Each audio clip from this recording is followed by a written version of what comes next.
లాహోర్లో Australia team చరిత్ర తిరగరాసింది.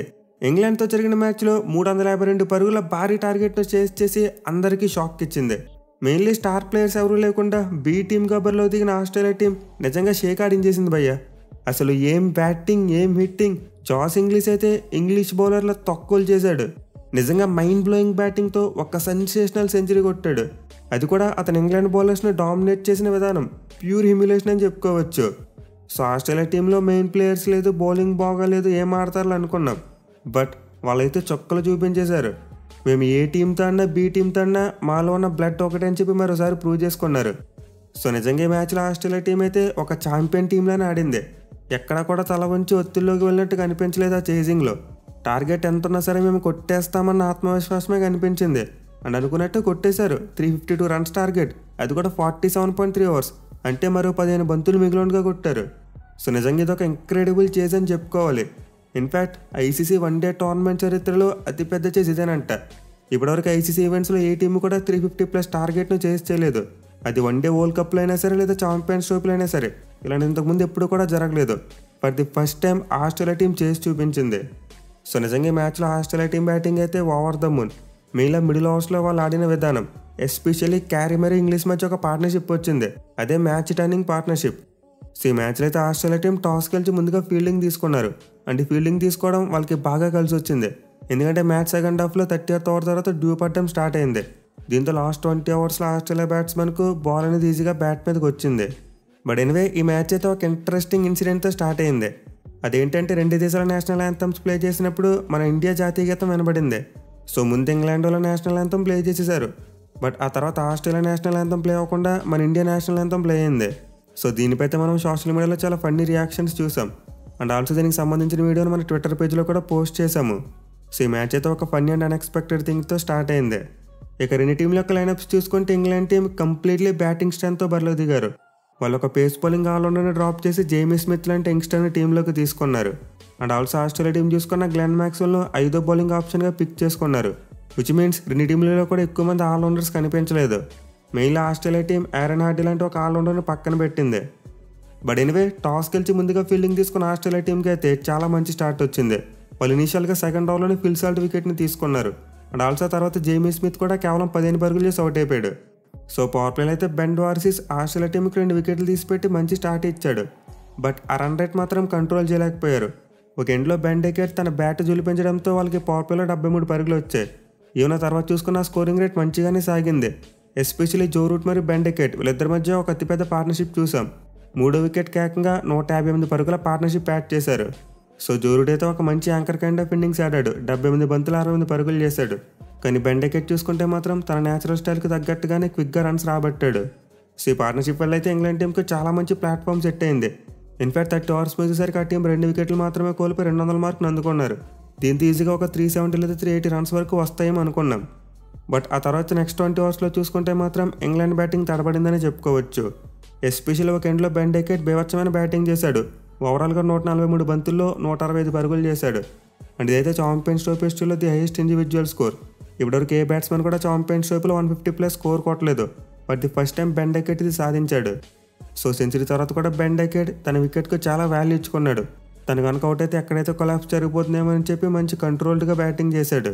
So Ben decade అయితే నిజంగా ఒక మ్యాచ్ డిఫైనింగ్ ఇన్నింగ్స్ ఆడాడనే చెప్పుకోవాలి. బట్ ఇంగ్లాండ్ టీంకి సమస్య ఎక్కడ వచ్చిందంటే అదనంలో ఉన్న బ్యాట్స్మెన్. రూట్ అవుట్ అయిపోయిన తర్వాత ఎవరు కూడా సరిగ్గా ఆడలేకపోయారు. హ్యారీ బ్రూక్ 6 బంతులు 3 పరుగులు చేశాడు.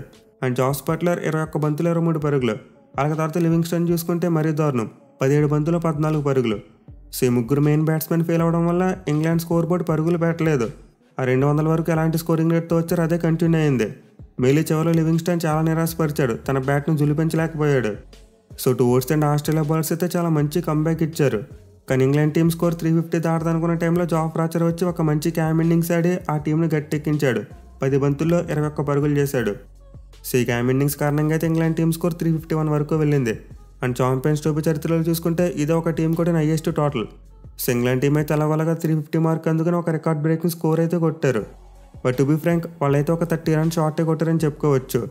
మళ్ళీ ముందు చెప్పుకుంటే ఆస్ట్రేలియా బౌలర్స్ టువర్డ్స్ అండ్ మంచి కంబ్యాక్ ఇచ్చారు. నాథన్ ఎల్లిస్ చూసుకున్న డార్సిస్ చూసుకున్న డెత్ ఓవర్స్లో బాగా బౌలింగ్ చేశారు. మళ్ళీ నాథన్ ఎల్లిస్ ఆ యార్కర్స్తో పాటు పేస్ వేరియేషన్ కూడా బాగా చేశాడు. అలాగే Australia captain Steve Smith surprisingly Labuschagne చేత డెత్ ఓవర్స్లో బౌలింగ్ చేయించాడు అండ్ అతనైతే 2 వికెట్లు కూడా తీసుకున్నాడు. సో లాస్ట్ ఓవర్లో జాఫ్రా ఆర్చర్ కొట్టింది పక్కన పెడితే లబుషేన్ మూవ్ అయితే వాళ్ళకి బాగా వర్కౌట్ అయింది. అలాగే ఆడమ్ జాంపా కూడా 64 రన్స్ ఇచ్చినప్పటికీ అతను కూడా 2 వికెట్లు తీసుకున్నాడు.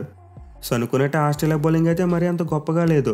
మెయిన్లీ వాళ్ళ మెయిన్ పేస్ బౌలర్స్ లేకపోవడం వాళ్ళకి బిగ్గెస్ట్ నెగిటివ్ పాయింట్గా మారింది. వాళ్ళ ప్లేసెస్లో టీంలోకి వచ్చిన వాళ్ళు ఇన్ఎక్స్పీరియన్స్ కారణంగా సరిగ్గా వేయలేకపోయారు. ఈవెన్ పిచ్ నుంచి కాస్త హెల్ప్ అయితే దొరికింది పేసర్స్కు, బట్ స్టిల్ దాని అయితే ప్రాపర్గా యూటిలైజ్ చేయలేకపోయారు. సో ఆస్ట్రేలియా బౌలింగ్ యూనిట్ దగ్గర నుండి అయితే నేను ఇలాంటి పర్ఫార్మెన్స్ని ఎక్స్పెక్ట్ చేశాను. వాళ్ళ దగ్గర మెయిన్ పేసర్స్ లేరు కాబట్టి మరి అంత బేవచ్చంగా రాణిస్తారని చెప్పి ఎక్స్పెక్ట్ చేయలేదు అండ్ అనుకున్నట్టే 350 కంటే ఎక్కువ రన్ సమర్పించుకున్నారు. అయితే వాళ్ళ చేసింగ్ విషయానికి వస్తే మాత్రం చాలా స్పిరిటెడ్ వేలో కొనసాగింది. సో 352 పరుగుల టార్గెట్ చేసింగ్ ఆస్ట్రేలియా టీంకి ఇనిషియల్గా అంత మంచి స్టార్ట్ రాలేదు. ఎస్పెషల్ ఆ టీంలో 2 పెద్ద బ్యాట్స్మెన్ ట్రావిస్ హెడ్ మరియు స్టీవ్ స్మిత్ ఇద్దరు కూడా సింగిల్ డిజిట్ స్కోర్స్కి అవుట్ అయ్యారు, అది కూడా ఫస్ట్ 5 ఓవర్స్లోపే. సో ఇంత పెద్ద టార్గెట్ను కొట్టాలంటే ఇద్దరు చాలా కీలకం, ఎందుకంటే వాళ్ళకున్న ఎక్స్పీరియన్స్తో ఒక లాంగ్ ఇన్నింగ్స్ ఆడితేనే ఇంత పెద్ద టార్గెట్ను చేయగలరని చెప్పి ఎక్స్పెక్ట్ చేశాం. బట్ ఇద్దరు సీనియర్ బ్యాట్స్మెన్ చాలా తొందరగా అవుట్ అయిపోయారు. మిగిలిన ఆస్ట్రేలియా టీం 27 పరుగులకే 2 వికెట్లను కోల్పోయింది. సో ఈ పాయింట్ ఆఫ్ టైంలో ఆస్ట్రేలియా టీం కోలుకుంటుందని చెప్పి పెద్దగా ఎక్స్పెక్టేషన్స్ లేవు. కానీ సర్ప్రైజింగ్లీ ఫామ్లో లేని మానస్ లబుషేన్ వచ్చి ఒక మంచి నాక్ ఆడాడు. 45 బంతుల్లోనే 47 పరుగులు చేశాడు. అండ్ అదర్ ఎండ్లో చూసుకున్న మ్యాథ్యూ సాట్ స్టార్టింగ్ నుండి ఇంగ్లాండ్ బౌలర్స్ మీద కౌంటర్ అటాక్ చేస్తూనే ఉన్నాడు. సో వీళ్ళిద్దరు కలిసి అయితే 3 వికెట్కు 95 పరుగుల పార్ట్నర్షిప్ యాడ్ చేశారు, అది కూడా మోర్ దాన్ ఏ రన్ ఏ బాల్. దీంతో ఆస్ట్రేలియా టీం మెల్లగా చేతిలోకి రాగలిగింది. సో మ్యాథ్యూ సాట్ అయితే పవర్ ప్లేలో చాలా మంచి స్ట్రోక్ ప్లే చూపించాడు అండ్ ముందు చెప్పుకున్నట్టు లబుషేన్ చూసుకున్న ఒక counter attacking kind of innings ఆడాడు. బట్ ఎనివే వీళ్ళిద్దరూ సెట్ అయ్యారు. ఆస్ట్రేలియా టీం చేసింగ్లో ఇంకా ముందుకెళ్తుంది అనుకున్న టైంలో వాళ్ళకి బ్యాక్ టు బ్యాక్ బ్లోస్ తగిలాయి. 45 బంతులు 47 పరుగులు చేసిన లబుషేన్ అదిల్ రషీద్ బౌలింగ్లో అవుట్ అయిపోయాడు. అంతే వెంటనే 66 బంతులు 63 పరుగులు చేసిన మ్యాథ్యూ సాట్ కూడా లివింగ్స్టన్ బౌలింగ్లో అవుట్ అయిపోయాడు. సో 19 ఓవర్స్లో 2 వికెట్లు మాత్రమే కోల్పోయి 122 పరుగులు చేసి స్ట్రాంగ్ పొజిషన్లో ఉందనుకున్న ఆస్ట్రేలియా టీం 136 వచ్చేసరికి 4 వికెట్స్ కోల్పోయింది. అంటే in the matter of 14 runs వాళ్ళు 2 క్రూషియల్ వికెట్స్ కోల్పోయారు. అవి కూడా ఎవరివి క్రీజ్లో బాగా సెట్ అయిన వాళ్ళవే. సో టు బీ ఫ్రాంక్ ఈ 2 వికెట్స్ పడిన తర్వాత ఇంకా వాళ్ళు కోలుకోవడం చాలా కష్టం అనుకున్నా. వీళ్ళిద్దరు కొత్త బ్యాట్స్మెన్ క్రీజ్లోకి వచ్చారు, వీళ్ళైతే టైం తీసుకుంటారు, స్లోగా బ్యాటింగ్ చేస్తారేమో అనిపించింది. ఇన్ఫ్యాక్ట్ అలెక్స్ క్యారీ క్రీజ్లోకి వచ్చేసరికి ఆ విన్ ప్రెడిక్టర్ కూడా ఇంగ్లాండ్ వాళ్ళ వైపే ఉంది.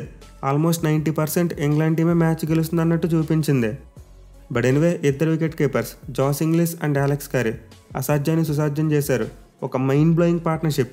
మేలు వికెట్లు పడిపోయిన తర్వాత వీళ్ళు స్లోగా ఆడతారేమో అనుకున్నాం కదా, బట్ అలాంటిది ఏమీ లేదు. నిజంగా ఎక్కడ కూడా స్కోరింగ్ రేట్ని పడిపోనివ్వకుండా అగ్రెసివ్ అప్రోచ్ని కంటిన్యూ చేశారు. సో మనకు ఆల్రెడీ తెలుసు అలెక్స్ క్యారీ చాలా మంచి ఫామ్లో ఉన్నాడు. ఇన్ఫాక్ట్ ఈరోజు ఫీల్డింగ్లో కూడా చూసాం, అతను వికెట్ కీపర్గా ఆడకపోయినప్పటికీ అవుట్ ఫీల్డ్లో 2 బ్రిలియంట్ క్యాచెస్ తీసుకున్నాడు. సో అలెక్స్ క్యారీ అయితే ఆబ్వియస్లీ చాలా మంచి పాజిటివ్ మైండ్ సెట్తో ఉన్నాడు అండ్ అదే అతని బ్యాటింగ్లో కూడా రిఫ్లెక్ట్ అయింది. కేవలం 63 బాల్స్లోనే 69 రన్స్ కొట్టాడు.